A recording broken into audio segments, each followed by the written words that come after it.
ജോലി ചെയ്യുന്ന പ്രവാസികൾ ദിനംപ്രതി അനുഭവിക്കുന്ന ഏറ്റവും വലിയ സങ്കടങ്ങളും പരാതികളും എന്താണെന്ന് ചോദിച്ചാൽ അതിൽ ഒന്നാമത് നിൽക്കുന്നത് നിശ്ചിത ജോലി സമയത്തിന് ശേഷവും മണിക്കൂറുകളോളം പണിയെടുക്കേണ്ടി വരുന്ന അവസ്ഥയാണ്.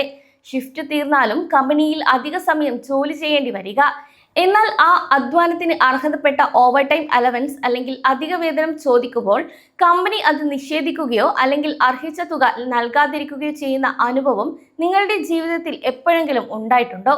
കൂടാതെ ശമ്പളം വെട്ടിക്കുറയ്ക്കുമെന്നോ വിസ റദ്ദാക്കുമെന്നോ ഉള്ള ഭയം കാരണം പല പ്രവാസികളും അവകാശങ്ങൾ ചോദിച്ചു വാങ്ങാൻ മടിക്കുകയും നിശബ്ദരായി സഹിക്കുകയും ചെയ്യാറുണ്ട്. എന്നാൽ യുഎയിലെ തൊഴിൽ നിയമം അനുസരിച്ച് 2021 ഫെഡറൽ ഡിക്രി നമ്പർ 33 അനുസരിച്ച് യുഎയിലെ സ്വകാര്യ മേഖലയിൽ ഒരു ജീവനക്കാരന്റെ സാധാരണ ജോലി സമയം പ്രതിദിനം 8 മണിക്കൂറോ അല്ലെങ്കിൽ ആഴ്ചയിൽ 48 മണിക്കൂറോ ആണ്. ചില പ്രത്യേക മേഖലകളായ കച്ചവട സ്ഥാപനങ്ങൾ, ഹോട്ടലുകൾ, കഫ്റ്റീരിയകൾ, സെക്യൂരിറ്റി തുടങ്ങിയ ജോലികളിൽ ഇത് പ്രതിദിനം 9 മണിക്കൂർ വരെയാകാം. എന്നാൽ ഈ ഒരു നിശ്ചിത സമയത്തിന് ശേഷം നിങ്ങൾ ചെയ്യുന്ന ഏതൊരു അധിക ജോലിയും ഓവർ ടൈം ആയിട്ടാണ് നിയമം കണക്കാക്കുന്നത്. തൊഴിൽ നിയമത്തിലെ ആർട്ടിക്കിൾ 19 അനുസരിച്ച് ഒരു ജീവനക്കാരനെ കൊണ്ട് ഒരു ദിവസം പരമാവധി 2 മണിക്കൂറിൽ കൂടുതൽ ഓവർ ടൈം ചെയ്യാൻ പാടില്ല. കൂടാതെ ഇത് നിയമപരമായി ഒരു അവകാശവുമില്ല. അതായത് അടിയന്തര അപകട സാഹചര്യങ്ങളോ വലിയ സാമ്പത്തിക നഷ്ടങ്ങൾ ഒഴിവാക്കേണ്ട സന്ദർഭങ്ങളോ ഒഴികെ പതിവായി ഒരു ജീവനക്കാരനെ ദിവസത്തിൽ 2 മണിക്കൂറിൽ കൂടുതൽ അധിക ജോലി ചെയ്യിപ്പിക്കാൻ നിയമം അനുവദിക്കുന്നില്ല. ഇനി ഏറ്റവും പ്രധാനപ്പെട്ട കാര്യം എന്നത് നിങ്ങളുടെ ഓവർ ടൈം വേതനം എങ്ങനെയാണ് കണക്കാക്കുന്നത് എന്നാണ്. നിങ്ങളുടെ അടിസ്ഥാന ശമ്പളത്തെ അടിസ്ഥാനമാക്കിയാണ് ഓവർ ടൈം തുക ഇവിടെ തയ്യാറാക്കുന്നത്. അലവൻസുകൾ യാതൊരു കാരണവശാലും ഇതിൽ ഉൾപ്പെടുന്നില്ല. നിങ്ങൾ സാധാരണ പ്രവൃത്തി ദിവസങ്ങളിലാണ് അധിക സമയം ജോലി ചെയ്യുന്നതെങ്കിൽ നിങ്ങളുടെ സാധാരണ മണിക്കൂർ വേതനത്തോടൊപ്പം കുറഞ്ഞത് 25% തുക കൂടി അധികമായി നൽകണം. അതായത് സാധാരണ മണിക്കൂർ വേതനത്തിന്റെ 125% ഇവിടെ ലഭിക്കും. എന്നാൽ ഈ ഒരു ഓവർ ടൈം ജോലി രാത്രി 10 മണിക്കും രാവിലെ 4 മണിക്കും ഇടയിലാണ് ചെയ്യുന്നതെങ്കിൽ നിങ്ങൾക്ക് സാധാരണ മണിക്കൂർ വേതനത്തിന്റെ 50% അധികം ലഭിക്കാൻ അർഹതയുണ്ട്.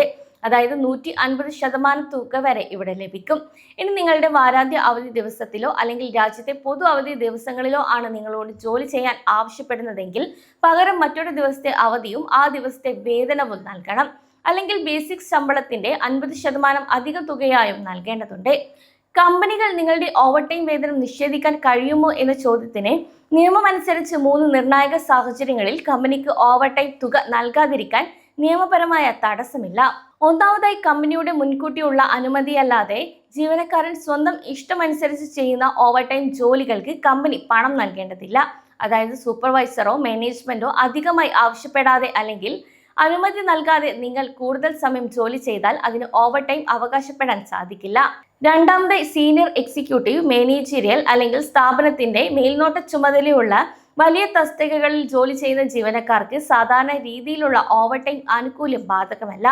മൂന്നാമതായി, തൊഴിൽ കരാറിൽ മുൻകൂട്ടി വ്യക്തമാക്കിയ പ്രത്യേക ജോലി സ്വഭാവമുള്ള ചില തസ്തികകൾക്കും ഇതിൽ വ്യതിയാനങ്ങൾ ഉണ്ടാകാം. എന്നാൽ നിങ്ങളോട് കമ്പനി ഔദ്യോഗികമായി ആവശ്യപ്പെട്ട് ജോലി ചെയ്യിപ്പിക്കുകയും നിങ്ങൾ മാനേജർ തസ്തികയിലുള്ള ആളല്ലാതാനും എങ്കിൽ നിങ്ങൾക്ക് ഓവർ ടൈം തരാതിരിക്കാൻ കമ്പനിക്ക് യാതൊരു അവകാശവുമില്ല. അത്തരം സാഹചര്യങ്ങളിൽ നിങ്ങളുടെ അവകാശങ്ങൾ നിഷേധിക്കപ്പെട്ടാൽ പ്രവാസികൾ എന്താണ് ചെയ്യേണ്ടതെന്നാണ് ഇനി പറയുന്നത്. ആദ്യം തന്നെ നിങ്ങളുടെ ഓവർ ടൈം ജോലി സമയത്തിന്റെ കൃത്യമായ രേഖകൾ സൂക്ഷിക്കുക. കമ്പനി അയച്ച ഇമെയിലുകൾ, വാട്സപ്പ് സന്ദേശങ്ങൾ, ഡ്യൂട്ടി റോസ്റ്ററുകൾ, പഞ്ച് ഇൻ അറ്റൻഡൻസ് രേഖകൾ എന്നിവ സുരക്ഷിതമായി സൂക്ഷിക്കണം. ഇത് പിന്നീട് തെളിവായി ചിലപ്പോൾ ഉപയോഗിക്കാം. കമ്പനി മാനേജ്മെന്റായി സംസാരിച്ചിട്ടും പരിഹാരമായില്ലെങ്കിൽ നിങ്ങൾക്ക് യുഎഇ ഹ്യൂമൻ റിസോഴ്സസ് ആൻഡ് എമിറേറ്റീസ് മന്ത്രാലയത്തിൽ പരാതി നൽകുകയും ചെയ്യാം. കൂടാതെ മോറിന്റെ ടോൾ ഫ്രീ നമ്പറായ 600-5900-00 എന്ന നമ്പറിലോ അല്ലെങ്കിൽ അവരുടെ ഔദ്യോഗിക ആപ്പ് വെബ്സൈറ്റ് വഴിയോ നിങ്ങൾക്ക് പരാതികൾ വളരെ എളുപ്പത്തിൽ തന്നെ നൽകാവുന്നതാണ്. കൂടാതെ പരാതി ലഭിച്ചാൽ മന്ത്രാലയം കമ്പനിയെ വിളിപ്പിച്ച് സംസാരിക്കുകയും നിങ്ങൾക്ക് അർഹതപ്പെട്ട വേതനം കൊടുപ്പിച്ച് തീർപ്പാക്കുകയും ചെയ്യും. അതിനാൽ ജീവനക്കാരുടെ വേതനം കൃത്യമായി നൽകാത്ത കമ്പനികൾക്ക് വൻതുക പിഴ ചുമത്താനും അവർക്ക് വർക്ക് പെർമിറ്റുകൾ തടഞ്ഞു വെക്കാനും മന്ത്രാലയത്തിന് പൂർണ്ണ അധികാരമുണ്ട്. മന്ത്രാലയത്തിൽ പരാതിപ്പെട്ടാൽ ജോലി പോകുമോ എന്ന ഭയം ഇനി വേണ്ട. അതിനാൽ തൊഴിലാളികളുടെ ന്യായമായ അവകാശങ്ങൾ സംരക്ഷിക്കാൻ യുഎഇ തൊഴിൽ നിയമം ശക്തമായി ഒപ്പമുണ്ട് എന്ന കാര്യം ഓരോ പ്രവാസിയും ഓർക്കണം.